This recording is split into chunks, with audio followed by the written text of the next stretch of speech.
So King 4 is divided into 7 different parts. Okay, the last two, the sector supplement and the content development and King committee, those are not applicable or not examinable. Okay, the glossary you need to just have a brief overview of, as well as the fundamental concepts. But the application disclosure, King 4 on a page, and then the King code itself, those you need to have in-depth knowledge of. Okay. So these are things that you need to study. There is some theory, the principles have some theory behind it, okay? But you need to be able to apply this based on the scenario that is given to you in tests and exams. Okay, so you would need, it has a very theoretical basis to this topic, okay? But that knowing the theory is not going to be sufficient to get you to a pass. Okay, so you need to be able to apply the theory. Obviously, you need to know it first before you can apply it. But the application of the theory is where you are going to receive your marks. It is quite an easy topic in the sense that if you know your theory and you know how to apply it, you can score really high marks. So please do make sure that you are comfortable with the theory. You have the theory in your bag, and you are able to just apply it based on different scenarios that you are presented with. Okay. One, you would need to know and understand what some of the terms are in the King report. Okay. So if we talk about a stakeholder, you would need to know what that means. Okay. So just glance through the King report or the King 4 that is on available on e-learning, so that you are able to then give context to the different terms: stakeholder, shareholder, integrated thinking, integrity, accountability. Those are some of the terms that you need to be comfortable with. Okay.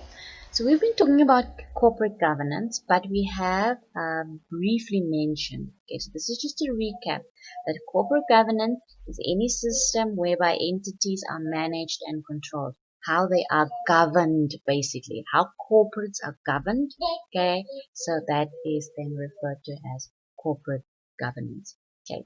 We also talk about the exercise of ethical and effective leadership by a governing body. Previously, the King 3 used to refer to those charged with corporate governance, and now the new terminology is just a governing body. Okay, so the governing body has certain responsibilities, and they have the following outcomes that they would like to achieve, and how they're going to do that, okay, how the practices and processes and policies that are implemented to achieve these outcomes, that is then referred to as the system of corporate governance.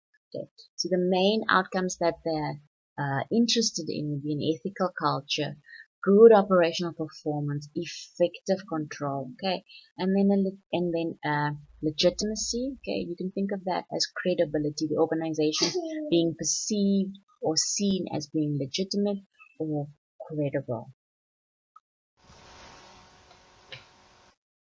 Okay, so the governing body has the ultimate responsibility for the corporate governance strategy of the organization. And these are just some of the responsibilities, the main responsibilities that they have. Okay, so you can see there the steering and the setting of the strategic direction, approving of policies, implementing of plans, the oversight role, the monitoring function, supervision, and then accountability for organizational performance. That is all of their responsibility.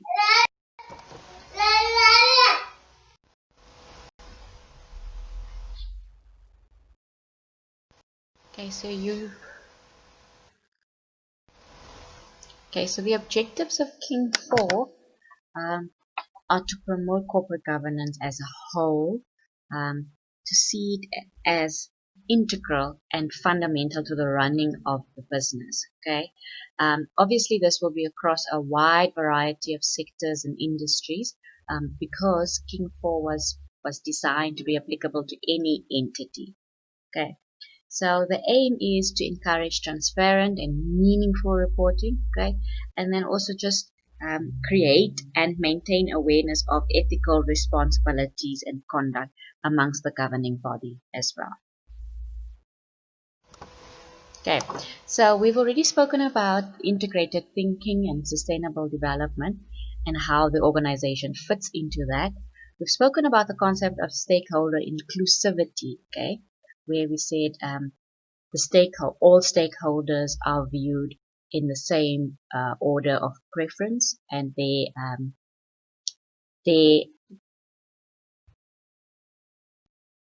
where their interests are viewed in equal manner. Okay, so this illustrates how all of that just comes together, and then at the end of the day, the outcome should be an integrated report. Okay, where the report not just focuses on profit reporting on profits and financial performance, but rather the triple bottom line, environmental, social, and profit reporting as well. Okay, so this is an integrated report which looks at more than just the financial information, but then including non-financial information by considering the fact that we as an organization need to be a responsible corporate citizen, and we need to take into account the interest of all of our wide range of stakeholders so that we are able to be a sustainable organization in future. Okay, so these are just some of the highlights of the King Code. We will go through these in detail when we go through the meat of the King Code. Okay, so part 3 is basically the meat. It is the application and the disclosure requirements that are applicable to King 4. Okay, so we've already said that it is the code is voluntary. It is expected to be able to be applied to all entities. Okay, but it's mandatory for those that are listed on the JSE and at the NSX as well. Okay, so the code is written for the governing body and to be applied by the governing body. Okay, and it talks about where different disclosures are needed to be made within the report. For example, if there's disclosure that's necessary on remuneration, then in your annual or your integrated report, you would have needed to include a remuneration report giving certain details. Okay, so when this disclosure is actually made, that needs to be done in terms of the principles of the code.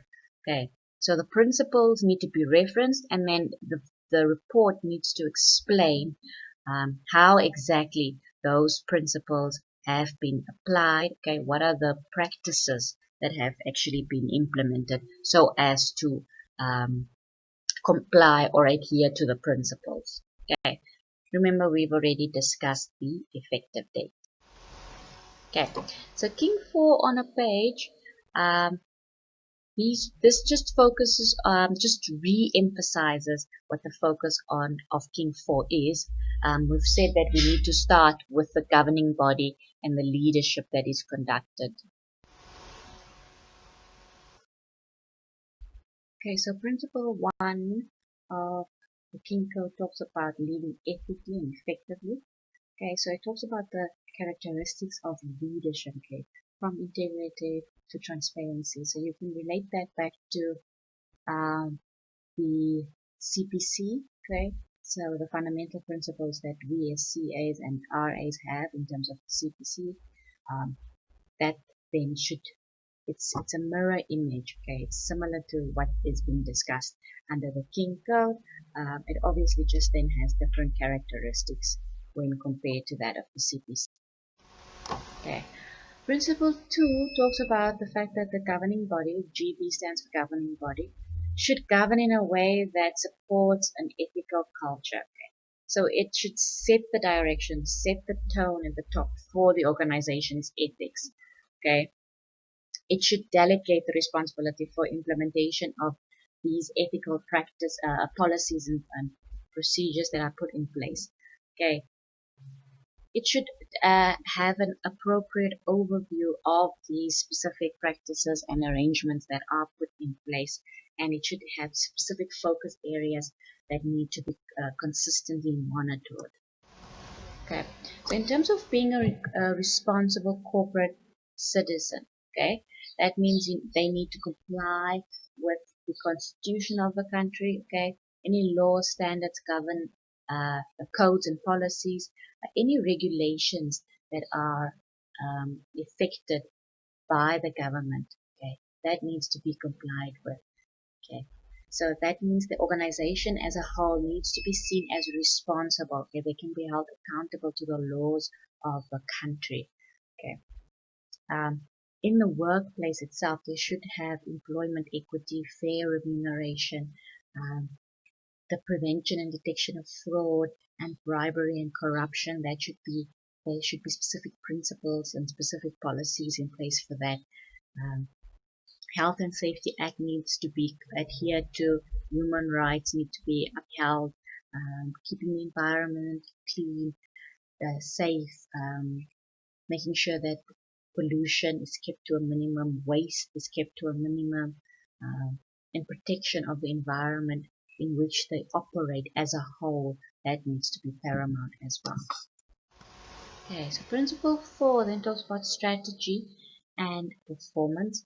Okay, so the organizational performance as a whole, that is the responsibility of the governing body. Okay, but they are allowed to delegate certain aspects of the strategy, whether it's short-term, medium-term, or long-term strategy. Certain aspects of those can be delegated to management. Okay, but then they need to consistently monitor that in terms of setting out specific timelines, what are the resources available at management's disposal, what are their specific responsibilities, that then needs to be monitored, and the governing body has then the responsibility for the oversight of that process. Okay, so it's a continual process, continuous assessment. Okay, so all of these strategies and the effect thereof on our long-term and short-term strategic objectives, the reliance on our different capitals, manufactured capital, human capital, social capital, or relational capital, and that needs to be assessed on a continuous basis, as well as the effect on our going concern state. Okay, so the governing body should assume responsibility for the reporting as well. Okay, and it needs to approve the appropriate reporting frameworks. Okay, whether that's IFRS or IFRS for SMEs or whatever reporting framework is applicable within that jurisdiction. Okay, so the annual financial statements, the sustainability report, social and ethics, if it is applicable, and all of the other sub-reports, the report by within the integrated report. Okay, the oversight of that whole process is the responsibility of the governing body. Okay, so we have spoken about integrated reporting on not just financial figures, but non-financial information reported as well. The integration of the different capitals to how that creates value for the organization. That needs to be reported on annually. Okay, so it used to be called an annual report, but we've now moved away from just financial information and now we present an integrated report. Okay. The integrity of the integrated report also needs to be ensured. Uh, these days, the buzzword is combined assurance model. So you have a combination of internal assurance, we have an internal audit department, and external assurance on certain aspects of the integrated report. But the financial statements component of the integrated report, that needs to have external assurance, obviously, if the entity is incorporated as a company. Okay. It is possible to include some of the disclosure on the website, some corporate governance disclosure, some of the integrated report, and some of the abridged financial statements as well. Okay, so the roles and responsibilities, we've already touched on this. The governing body is the steering committee. It sets the direction for the organization. It approves plans and strategies. And all of these are stipulated in the governing body charter, okay, the board of directors charter. Okay, um, what are the requirements for being a member, the number of meetings that need to be held, the attendance of different directors, how performance or the fulfilling of the responsibilities, how that is going to be measured, all of that needs to be included in the charter as well. Okay. The governing body should also approve protocol for the number of members and committees, the different committees, number of non-executive directors, independent directors, etc. Okay, so Principle 7 talks about the governing body comprising an appropriate balance of knowledge, skills, diversity, and independence, okay, so as to enable it to discharge its responsibilities objectively and effectively. Okay. Okay. So candidates can be nominated by the nomination committee. Okay, that is a subcommittee of the board of directors or the governing body. Okay, and then that needs to be approved by the governing body itself. Okay, candidates that are incoming governing body members or a director on the governing body, that needs to be approved by the governing body itself. Okay, that should have a formal process. Okay, and that needs to be stipulated in the nomination committee's terms of reference. It should be a transparent process. Okay, the re-election of any candidate or any director, that should be entirely based on their performance whilst they were a director. Okay, so only those directors that are performing well in discharging their duties, they can then be re-elected to the governing body.